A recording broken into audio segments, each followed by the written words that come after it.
Hello everyone, मेरे YouTube channel एसएससीसी ज्ञान में आप सभी का स्वागत है। आज हम लोग 10th क्लास के मोस्ट वीवीआई इंपॉर्टेंट हिंदी के क्वेश्चंस देखेंगे। ये कुछ ऐसे ऑब्जेक्टिव्स हैं जो परीक्षा में बार बार पूछते हैं, तो इसकी ज्यादा संभावना है कि इस बार भी इसमें पूछे। तो चलिए ज्यादा देर न करते हुए हम लोग स्टार्ट करते हैं। हिंदी गद्य खंड 10th क्लास का मोस्ट ऑब्जेक्टिव क्वेश्चंस। इसमें से हम 1 से 12 लेसन तक सभी लेसन के प्रश्न लिए हैं। तो पहला क्वेश्चन है, जाति प्रथा भारत में बेरोजगारी का एक ... कारण बनी हुई है। इसका मतलब है कि जाति प्रथा बेरोजगारी के कैसी कारण बनी हुई है। तो एक प्रत्यक्ष भी और प्रमुख भी, इसलिए ए और बी दोनों होगा। ऑप्शन नंबर सी सही है। दूसरा क्वेश्चन देखते हैं, द्विवेदी जी ने निर्लज अपराधी किसे कहा है।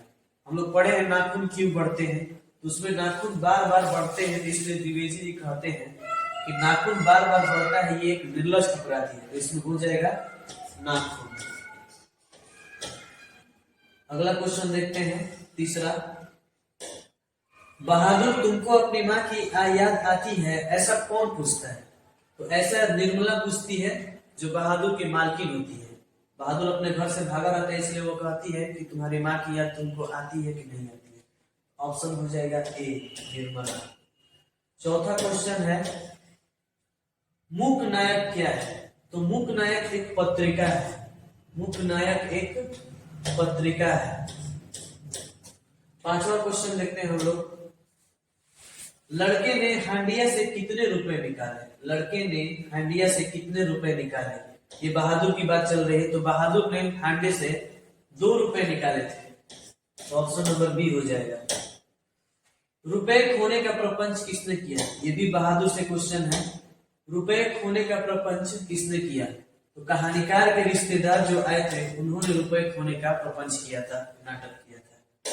नेक्स्ट, पंडित बिरजू महाराज किस कला से संबंधित है। हम सभी जानते हैं वो कथक डांस करते थे, यानी कि नृत्य कला से।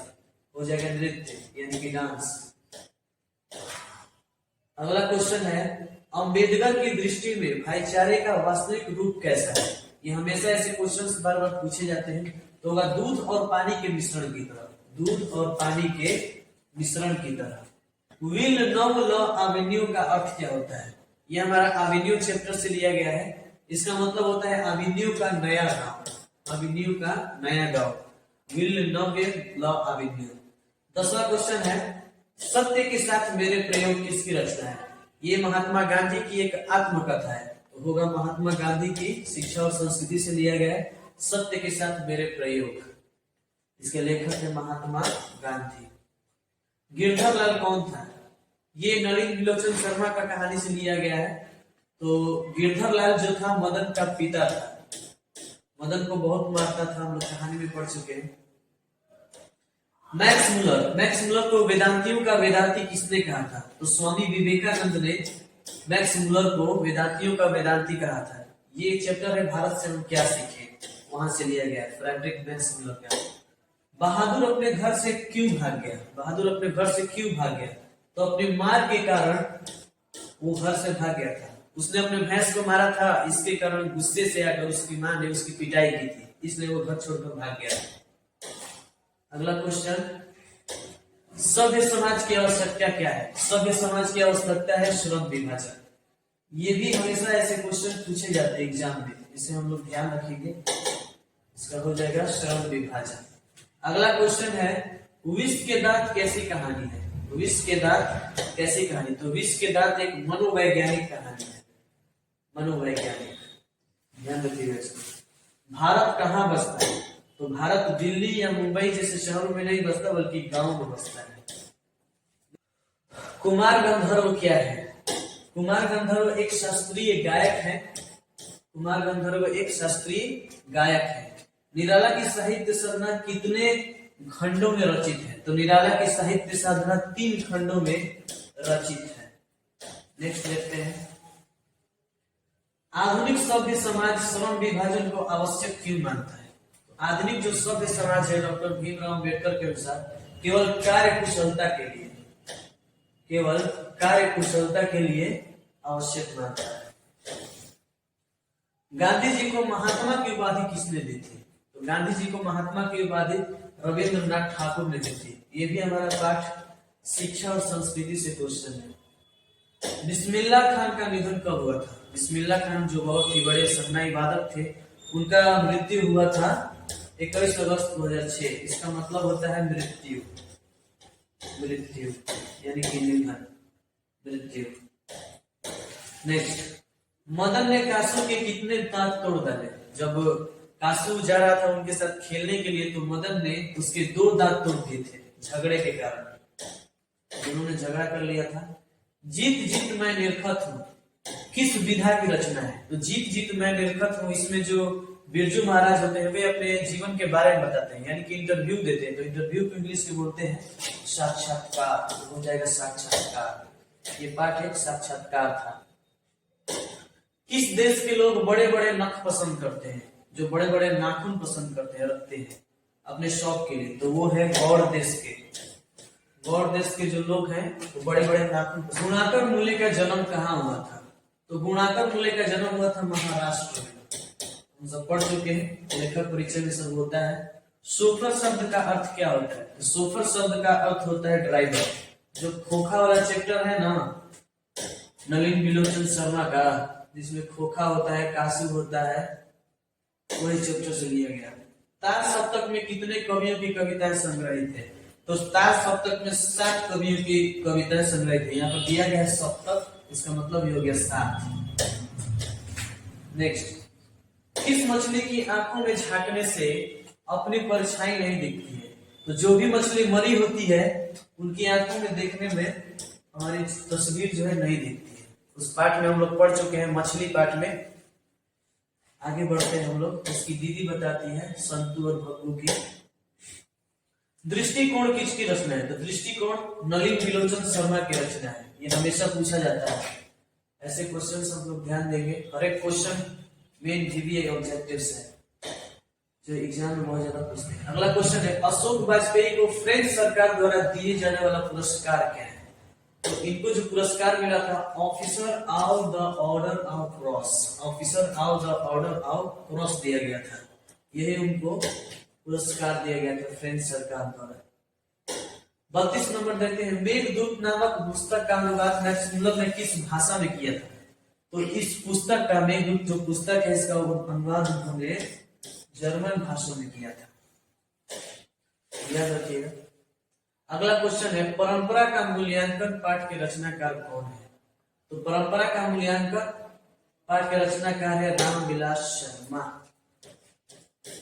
अमरकांत को किस कहानी लेखन के लिए पुरस्कृत किया गया था? यह भी हमेशा पूछा जाता है एग्जाम में। डिप्टी कलेक्टरी, डिप्टी कलेक्टरी नामक एक कहानी लिखे थे उन्होंने, इसी कारण उनको पुरस्कार दिया गया था। नेक्स्ट है, नाखून क्यों बढ़ते हैं कि निबंधकार कौन है? नाखून क्यों बढ़ते हैं? तो इनके निबंधकार है आचार्य हजारी प्रसाद द्विवेदी जी। यहाँ पर द्विवेदी होगा, ऐसे इस तरह से द्विवेदी छूटेगा। नेक्स्ट, हिंद स्वराज के रचनाकार कौन है? तो हिंद स्वराज के रचनाकार है महात्मा गांधी। ये भी हम लोग एक चैप्टर पढ़े हैं शिक्षा और संस्कृति, उसमें पता चल जाएगा। पढ़े होंगे तो आपको पता होगा। संतु भीगने से बचने के लिए कहाँ खड़ा हो गया? मछली जब खरीदने गया था तो भीगने से बचने के लिए ये मकान के नीचे, एक मकान था उसके नीचे वो खड़ा हो गया था ताकि वो भीगे नहीं और मछलियां ना भीगे, इसलिए। बिरजू महाराज किस घराने से आते हैं? तो बिरजू महाराज लखनऊ घराने से आते हैं, उनका ताल्लुक लखनऊ घराने से।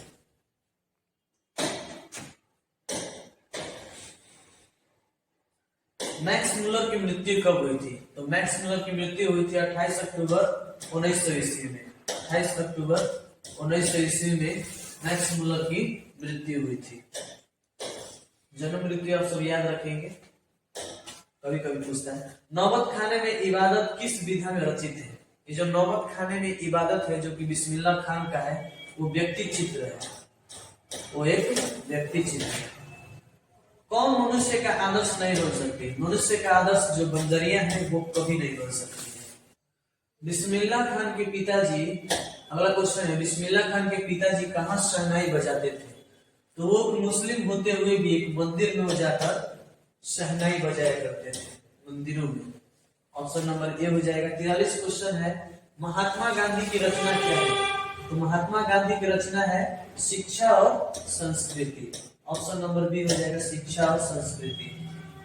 दारिश नामक सोने का सिक्का का घड़ा कहाँ मिलता था? तो वो मिलता था वाराणसी में। ये सारे क्वेश्चन पूछे जाते हैं, तो ध्यान रखिएगा, भले आसान है लेकिन बहुत पूछे जाते हैं।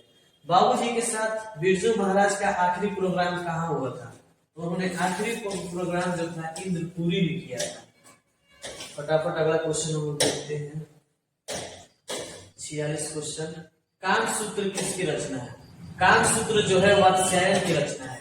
इन्हीं को कहते हैं सच्चिदानंद, हीरानंद, वात्स्यायन, अज्ञेय, इन्हीं को कहते हैं।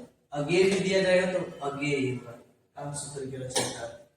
इन्होंने किस पुस्तक में पुरानी लिपियों का विस्तृत जानकारी दिया है? ये हमारी नागरी लिपि से क्वेश्चन है, गुणाकर मूल्य के बारे में। गुणाकर मूल्य ने किस पुस्तक में पुरानी लिपियों का विस्तृत जानकारी दी है?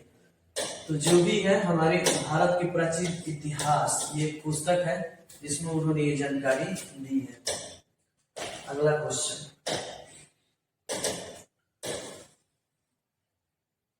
उस्ताद बिस्मिल्लाह खान के बचपन का नाम क्या था? तो उस्ताद बिस्मिल्लाह खान के बचपन का नाम था कमरुद्दीन। कमरुद्दीन याद रखिएगा, कमरुद्दीन।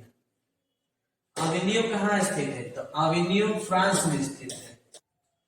सर विलियम जोन ने भारत की यात्रा कब की थी? तो सर विलियम जोन ने भारत की यात्रा 1783 ईस्वी में की थी। नेक्स्ट, निराला की साहित्य साधना किनकी रचना है? निराला की साहित्य साधना किनकी रचना है? तो ये भी है रामविलास शर्मा की। रामविलास शर्मा की, ऑप्शन नंबर सी। कथाकार के झोले में कितनी मछलियां थी? जो मछली चैप्टर है उसमें उसके झोले में कितनी मछलियां थी? तो उसमें 3 मछलियां थी। 3 मछलियां, जिसमें एक जो मछली थी सबसे नीचे दब कर मर गई थी, उसी के आंखों में हम लोग को चेहरा नहीं दिख रहा था। साहित्य की परंपरा का पूर्ण ज्ञान किस व्यवस्था में संभव है? तो ये हमेशा समाजवादी व्यवस्था में संभव है। पेड़ पर कमरा किनकी रचना है? ये बहुत बार क्वेश्चन पूछा गया एग्जाम में। तो पेड़ पर जो कमरा है वो लिखा गया है कुमार शुक्ल द्वारा, उसको कहा। बिस्मिल्लाह खान प्रसिद्ध क्या थे? बिस्मिल्लाह खान एक प्रसिद्ध शहनाई वादक थे। वो शहनाई बजाते थे, उनमें उनको भारत रत्न भी दिया गया था, सभी को याद होगा जो पढ़े होंगे। बिरजू महाराज किसके पर्यायवाची बन गए थे? पर्यायवाची कहने का मतलब है वो किसके जैसे बन गए थे? डांस करते करते किसके जैसे बन गए थे? कथक के पर्याय बन गए थे। 58 नंबर है, मछली से कौन डर रहा था? मछली से कौन डर रहा था? ये जो संतु था वो मछली से डर रहा था। नेक्स्ट देखते हैं, मछली कहानी शुक्ल जी के किस संकलन से ली गई है? तो ये मछली जो कहानी है शुक्ल जी के महाविद्यालय से ली गई है। ये एक संकलन है, इनकी किताबों का संग्रह है, वहां से ये लिया गया है। चलिए नेक्स्ट है, अवेन्यू किस नदी के किनारे है? अवेन्यू किस नदी के किनारे है? ये भी हमेशा पूछा जाता है। ये है रोन नदी के किनारे से, ये भी हमेशा पूछा जाता है प्रश्न। और एक क्वेश्चन का हम लोग 60 पढ़ लिए, एक क्वेश्चन हम आपके लिए छोड़ते हैं कि नख किसका प्रतीक है? मानवता का, पशुता का, इनमें से दोनों का, इनमें से कोई नहीं। अगर आप सब पढ़े हैं, इतना पढ़ चुके हैं, तो इसका आंसर आप कमेंट में लिखिएगा। Thank you. आप सब अच्छे से एग्जाम को अपने पास करें। जय हिंद।